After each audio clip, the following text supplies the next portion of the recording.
The Chicago Bears win total for this upcoming season has been set at over under 8.5 wins on Fanduel Sportsbook. And with the way we talk about expectations for Ben Johnson's first season, it feels like anything short of that would be a disappointment.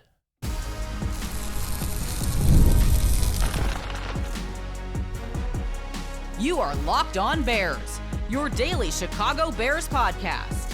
Part of the Locked On Podcast Network, your team every day.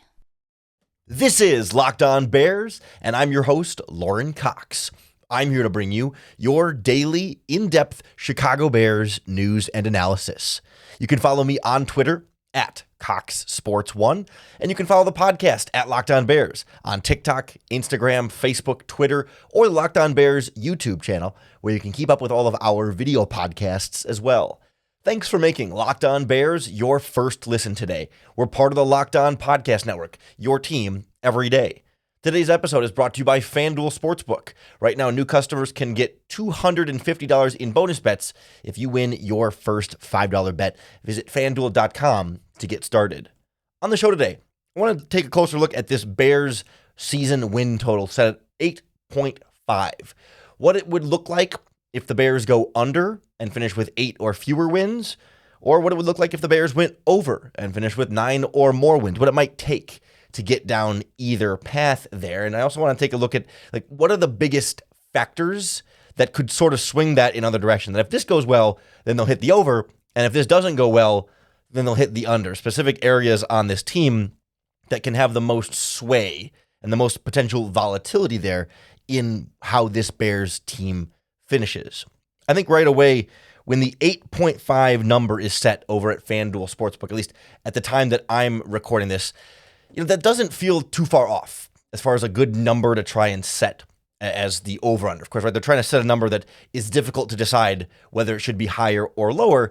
And you can see where in the now 17-game season, 8.5, if you could finish 8.5 and 8.5, would be exactly 500. You can no longer finish 500, so essentially the over-under is set at a 500 football season. Will the Bears finish above 500 and be over 8.5 wins, or will the Bears be below 500 and be under 8.5 wins?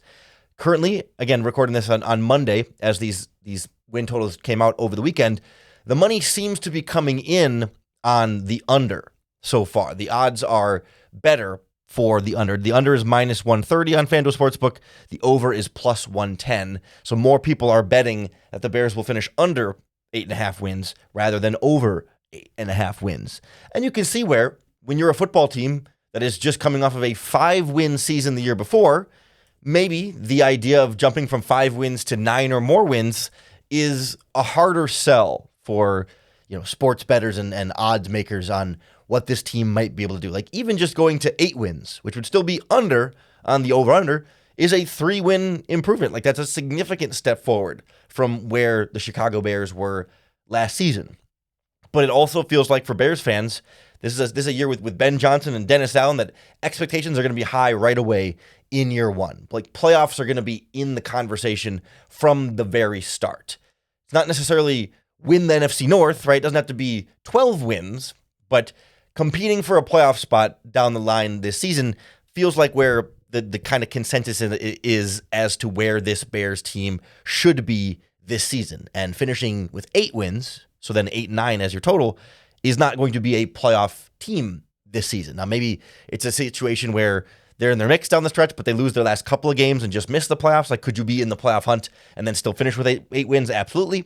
But I think that's kind of where expectations are hovering around this team. So why then the money comes in on the under there? Obviously, just going from a 5-win team, I think there's a feeling like, hey, this is going to take more than just one season for Ben Johnson to fully unlock, Caleb Williams in this offense to its full potential. It's going to take time to really get up to full strength there. And it's going to be a transition for the Bears defense as well, going from a more conservative Matt Eberflus scheme to a little bit more of an aggressive Dennis Allen scheme, at least coverage wise. And it's not necessarily reasonable to expect everything to all be perfectly fixed right away in year one. No growing pains, no nothing. This team is just ready to go. I understand the excitement because of all of the moves the Bears have made this offseason, but those moves inherently come with risks, right? Especially free agent signings. We see it every single year. Teams that are really excited about how they won the offseason can ultimately end up getting to the regular season and feeling like, well, maybe those free agents that we were really excited about didn't pan out the way we thought they would. Like, odds are at least one of your big free agent signings isn't going to be what you hoped it would be. And teams end up shooting, closer to 50% on free agents than 100% there. And so when you think about what the Bears have been able to do this offseason between, I guess Joe Thuney and Jonah Jackson were trades, so maybe the risk is different there, but Drew Dahlman at center, Grady Jarrett on defensive tackle, Dayo Odengbo at defensive end, like, odds are at least one of those guys might not perform quite up to the full expectations that we are hoping for them. Suppose you could throw in like the wide receivers like Olamide Zaccheaus and Devin Duvernay and a tight end like Durham Smythe. Like, maybe those guys don't end up panning out the way you wanted because free agency doesn't always pan out the way you want. And so does that get in the way of your win totals? And then you can look at the Bears schedule, which we don't know the order of the Bears schedule, but we do know the opponents and whether there will be games played at home and on the road. And I think you look at how strong the NFC North was last season, where the Bears had one win in the division against the Packers in Week 18. Probably could have had 2 or 3 or 4, and we'll talk about that in a little bit here. But nonetheless, this was perhaps the best division in football. And so odds makers are thinking, well, you have to prove that you're better than the Lions, Packers, and Vikings before we're really going to count on you winning those divisional games. Plus, you've got the Commanders on your schedule on the road that I think everyone's expecting to have another good season. The defending Super Bowl champion Philadelphia Eagles, the Bears go on the road to face. They play the Bengals and the Ravens on the road. The 49ers are expected to bounce back a little bit. And then even a home game like the Pittsburgh Steelers were a playoff team this past season, even if they weren't phenomenal. And Dallas is a team that people are thinking could bounce back if they get a little bit healthier this past season and a new coaching staff in place there. Like, there's some tough opponents on this Bears schedule, in addition to being a very tough division. And it could be a much improved Bears football team that plays better, but that doesn't mean the win total is going to jump to some huge double-digit number right away necessarily either. And so that's where it can be challenging to expect them to go from 5 wins to 10, right? To try and double the wins. That's a pretty big jump, and it would take a lot of things potentially going right. I look back to Ben Johnson with the Detroit Lions in his first season when he took over as offensive coordinator. They finished 9-8. It was an improvement from the year before, but it wasn't like they won the division and were going on some big, deep playoff run. Like, they had, despite having 17 touchdowns from Jamal Williams and 1,100 yards from Amon-Ra St. Brown, it takes time for that transition to really be successful and trying to, adjust to Dennis Allen's defense. This is a younger Bears team. They added a couple veterans in Thuney and Grady Jarrett, right? But you think about Rome Odunze and Caleb Williams and Darnell Wright and whoever they draft on the offensive line and Jervon Dexter and Tyreek Stevenson and Kyler Gordon, right? There are younger players on this team that are still growing into their roles and growing into their professional futures in the NFL as far as leaders and winners, and trying to learn how to win along the way is part of this process here that you can see, where it doesn't have to be some hugely disappointing bust year. If you win 5 games again, that's a really huge problem. Even 6 games is a big problem. 7, I think, is still disappointing. 8 is maybe you would have hoped for more, but 8 doesn't have to be the end of the world. But I still feel like we would all be a little disappointed with an 8-9 finish for the Chicago Bears this season, despite that being the best record we've seen since 2018. I guess technically 2020 and 2019, they were 8-8, but it's sort of tied in terms of 8 wins. The last 4 seasons have been 5 wins, 7 wins, 3 wins, and 6 wins. So the Bears getting to 8 wins this season would not be the end of the world, even though finishing below 500 in Ben Johnson's first season definitely also does feel like a big disappointment. I think there's room to be reasonable here about how exactly you get to those 8 wins if the Bears do indeed finish under. There's also a fairly clear path to finishing over there, to getting 9 or 10 or maybe even more wins if things really line up the way you hope they can, based on all of the changes the Bears made this offseason. So we'll take a look at what that path looks like to get to the over, what kind of has to go right there, and some of the big factors that are going to be most pivotal in this conversation next on Locked On Bears. This episode of Locked On Bears is brought to you by our friends at Chewy. Chewy has everything you need to keep your pet happy and healthy. Whether you're shopping for food, treats, or even pet healthcare, Chewy makes it fast, easy, and affordable. With over 100,000 products from all your favorite brands, Chewy has everything your pet needs with toys and beds and grooming. And it's not just for dogs and cats either. They've got supplies for birds, fish, reptiles, and other small pets too. They make it easy to manage your pet's health with prescriptions. They do telehealth vet visits, and they're even working on in-person vet clinics rolling out nationwide. They've got an auto ship feature that can be a game changer as well, where you set up automatic deliveries for food, treats, or any essentials so you never run out. It always arrives right when you need it. Chewy has everything you need to keep your pet happy and healthy. Right now, you can save $20 on your first order and get free shipping by going to chewy.com or clicking our link in the description. Save $20 on that first order plus free shipping by clicking our link in the description. Minimum purchase required, new customers only. Terms and conditions apply. See site for complete details. All right, enough about where things could come up short. That's where the money is coming in over on Fanduel. More people are putting money on the under than the over there, and that pessimism in recent years has been rewarded. It seems like we had a couple seasons where we thought the Bears would be better than they were, and they've disappointed. And so, fool me once, shame on you. Fool me twice, or now 3 or 4 years in a row, shame on me. But yet something about Ben Johnson has put the winds of change in the air and feels like this time can actually be different. And that's where we get to the idea of actually hitting the over and getting 9 or more wins. I try not to get too far ahead of myself on the or more part. Like 9 wins would be a really solid first season for Ben Johnson. Like 10 would be wow. And then 11 and 12 feels almost like not out of reach, but like, holy moly, how could we ever expect them to get that high this quickly? But when we think back to this past season, 2024, the last of the Eberflus era, a 5-win team, yes.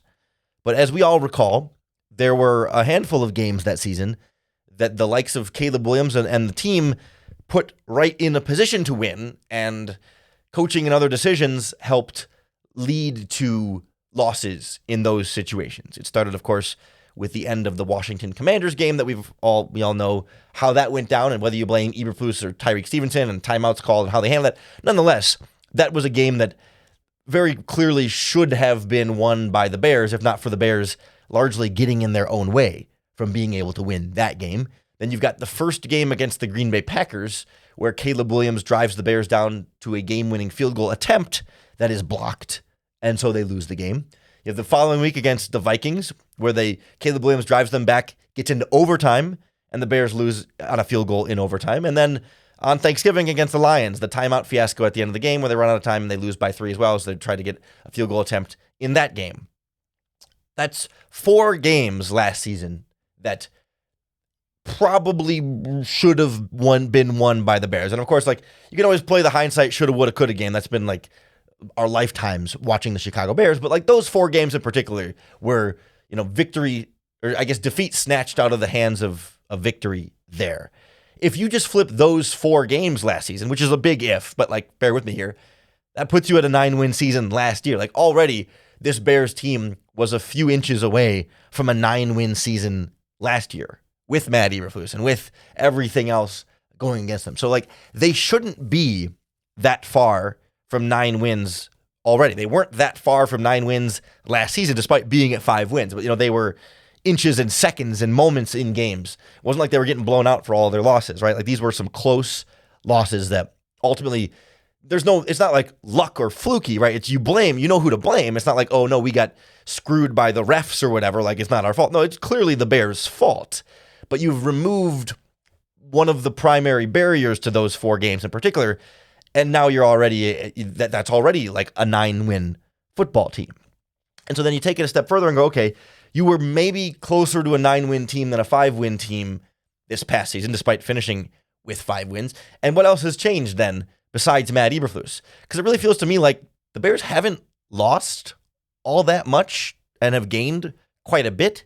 It's not to say they've lost nothing, but comparatively, think about who the Bears have moved on from a roster standpoint this offseason. Of course, the coaching staff is a big addition by subtraction, perhaps. But okay, Jack Sanborn, haven't really necessarily replaced him with a linebacker, but he plays, a quarter of your snaps on defense. I'm not sure that that's a huge void and that's something that probably can still be filled. But then, Tevin Jenkins and Coleman Shelton on the offensive line have been replaced by Joe Thuney and Jonah Jackson and Drew Dahlman on the interior. That feels like a pretty clear upgrade there.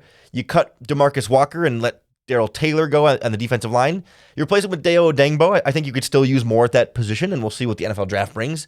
I'm not ready to say like that's some huge upgrade, but I do think there hasn't been a lot necessarily lost. I don't know that there's a huge deficit there either. There's more work to be done, but not some like big subtraction loss there. Plus you add Grady Jarrett on the interior, despite really having lost nothing on the interior. So defensive line could still need more improvement, but hasn't created some huge void that has yet to be filled. And then like the skill positions, like, okay, yeah, Keenan Allen gone and he's been replaced by like Olamide Zaccheaus and Devin Duvernay. That's probably a subtraction. I will absolutely give you that, but I don't know that wide receiver is some massive concern with DJ Moore and Rome Odunze, and I think the Bears will draft a wide receiver at some point at the end of the month here, maybe not in the first couple rounds, but I think at some point they will add another wide receiver in the draft and add some undrafted free agents. Like, I don't know that they're done with that position. And same thing with tight end, where Durham Smythe has not given me a ton of confidence as a major upgrade over Gerald Everett per se, but like they may draft a tight end. I think there's still work to be done at those spots too.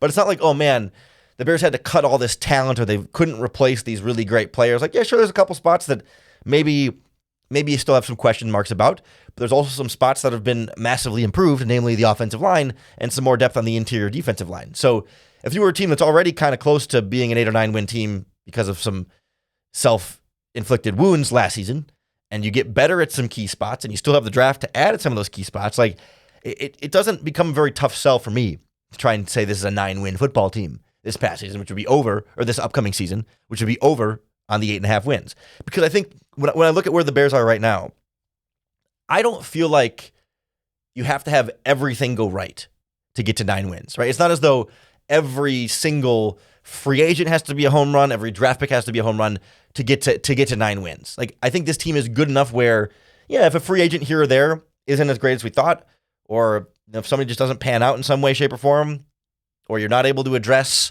one of the positions in the draft that you'd like to address, but you don't want to force it, like, you can still get to 9 wins with some of the stuff going right. This doesn't, like, if everything goes perfect, where your offensive line is healthy all year long and everyone's playing like Pro Bowlers and you get this great unit, both sides of the ball, offense is clicking, defense is aggressive, like, that's what gets you into the 10-11 win range, is if everything clicks, then you're double-digit wins.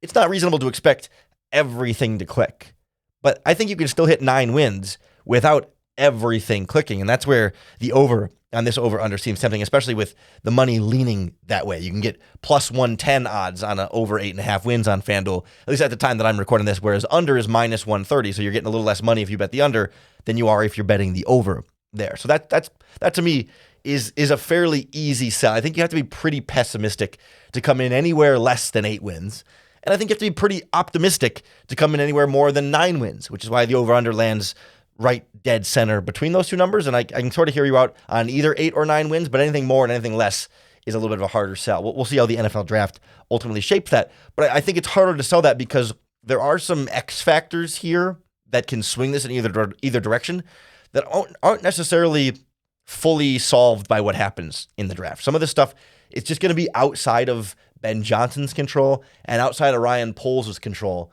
that will determine how well this team does and whether they win 9+ games or whether they only win 8 and under games. We'll look at some of those key factors that could swing this in either direction next on Locked On Bears.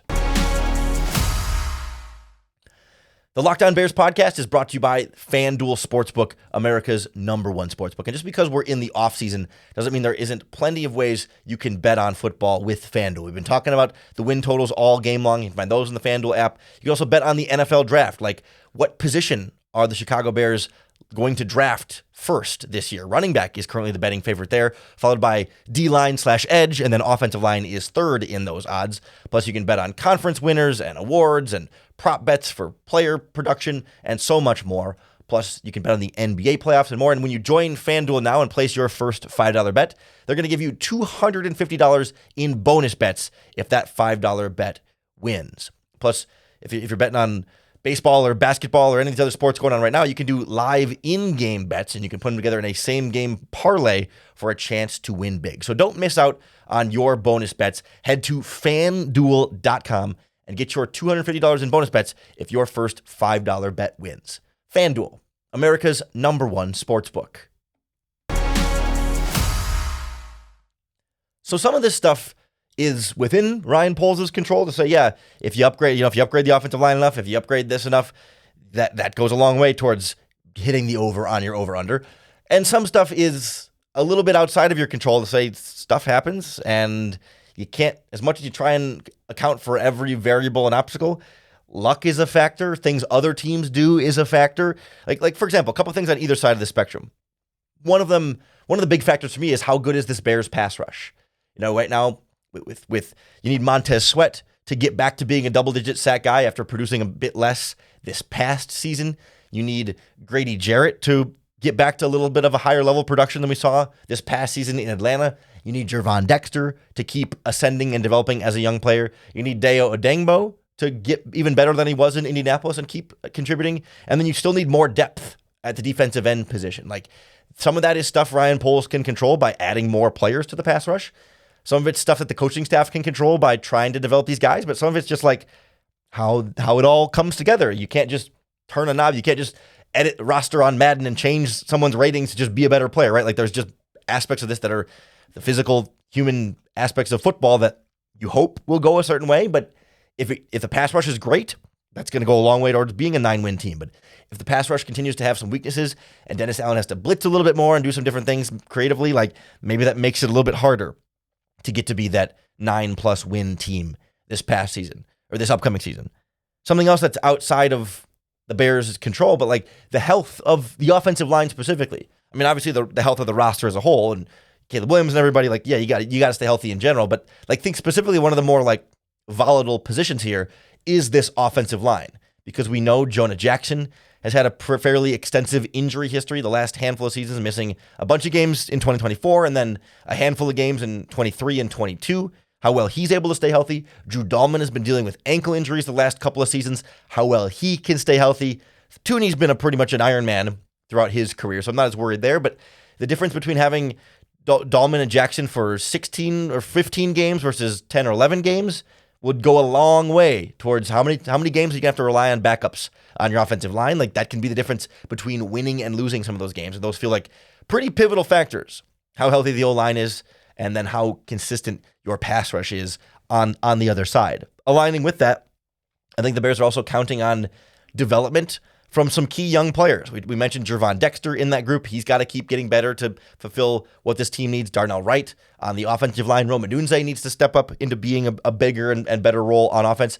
But on the back end in the secondary, Dennis Allen wants to play more man coverage, wants to be more physical and aggressive, and leave your defensive backs. There's going to be a lot more one-on-one. Not that it's going to be man all the time, but just more often than what we saw under Eberflus. So someone like Tyreek Stevenson, like, if he's going to be your starting corner opposite Jalen Johnson, you got to be able to trust him in man coverage for 17 games. And you can trust him in there sometimes, but there were times last season when he got burned and when he wasn't able to hold up in coverage. And that's one of these sort of volatile factors. We throw Jaquan Brisker in there as well, mostly an injury question as opposed to an ability question, but what level of play you're able to get out of that safety position, either because of availability or scheme fit. Like, Brisker may have to cover one-on-one and man coverage a little more often than what he was asked to do under Matt Eberflus. And so that can be a different factor that plays into this. Like, so many of these things, we could sit here today and assume that all the young players are all going to get better and all the free agents are going to play well and everyone's going to stay healthy. And of course, if all that happens, you're winning 10 or 11 games this past season. But you can't always control how healthy everyone stays. And you can't always control how quickly certain players develop. We also don't know and can't control how good the rest of the NFC North is this season. That's another one of these factors that I think is sort of sneaky in here, right? We don't know, with what the Lions have lost from a coaching standpoint and a few players here and there, they're probably not going to win 15 games again. Could they win 12? Absolutely. But, the Lions won't be as great. And the Bears almost beat them once last season and have beaten them in previous seasons as well. How beatable are the Detroit Lions? If they take a big drop back and a big step back and the Bears could beat them once or twice, like, that goes a long way towards pushing your win total higher. But if the Lions don't miss a beat and are still a 13-14 win season win team this upcoming season, then it's going to be harder to get to that point. Same thing with the Vikings, right? You move on from Sam Darnold, you transition to J.J. McCarthy. Are they going to still be, a 14-win team this past season? I would be surprised. I think they're over-under. I should pull it up here while we're talking about the win totals. For the Vikings this upcoming season is set at 8.5, just like the Bears. But if the Vikings are instantly great with McCarthy and hit their over, well, that becomes a harder win total for the Bears. But if the Vikings are a lot worse because McCarthy is just too raw and not quite ready, and the defense is still trying to hold it all together back there, like maybe that could be a team that's more beatable. And Green Bay maybe overachieved a little bit this past season. I feel like I'm personally a little bit more confident that they'll continue to play at a high level because they're also a young, growing team, and I think their future is still pretty bright. So they're a little bit less volatile compared to the Lions and the Vikings in my eyes. But nonetheless, if you have 3 other NFC North teams winning 11-plus games again, that makes it a lot harder to hit your over on the over-under for 9 wins for the Bears. But if you have the Lions and Vikings both taking a step back and Green Bay remaining manageable, like all of a sudden that opens the door for you to win more of those divisional games and put you over the top, even when some of your other non-division games on your schedule are tricky ones on the road that the Bears are facing. Should mention the Bears had some easy home opponents in there too, like the Giants and the Cleveland Browns, but teams that look easy on paper in April don't always turn out to be easy on paper in October and November, and teams that look great on paper in April don't always turn out to be great in November or December. So it's too early to go like game by game and say Bears will beat them and lose to them and beat them and lose to them, but just sort of like team construction wise, I think 9 wins is not too difficult for the Bears, and anything less than 8 should be a disappointment, but anything above 9 is probably going to be a little bit setting the bar a little too high and expecting Ben Johnson to work miracles. With let's start with slow, steady, incremental progress and taking a step forward from where they were last season, and then we can start talking NFC North and the big game, a couple of years down the line as we really see what this team can be capable of. I'd love to hear what you think about the Bears win total at 8.5. You can let us know in the comments here on the Locked On Bears YouTube channel. You can tweet us at Locked On Bears. You can post in the Locked On Bears Facebook group. However you do it, just make sure you hit the subscribe button on YouTube or wherever you listen to the podcast, because that's going to be the best way to keep up with all of our daily, in-depth Chicago Bears news and analysis. Thanks for making Locked On Bears your first listen today. We're part of the Locked On Podcast Network, your team every day. If you're looking for a second listen, you can always check out the Locked On NFL podcast, because I co-hosted this morning's episode with Tyler Rowland. We talked about quarterbacks in the NFL draft and how many of them could go in the first round. And we talked about other teams' win totals and who could go over and who could go under, and what the under and over achievers might look like across the rest of the NFL. So there's always more football talk for you here in the Locked On Podcast Network. More Bears talk coming your way tomorrow. So make us your first listen once again for another opportunity to bear down.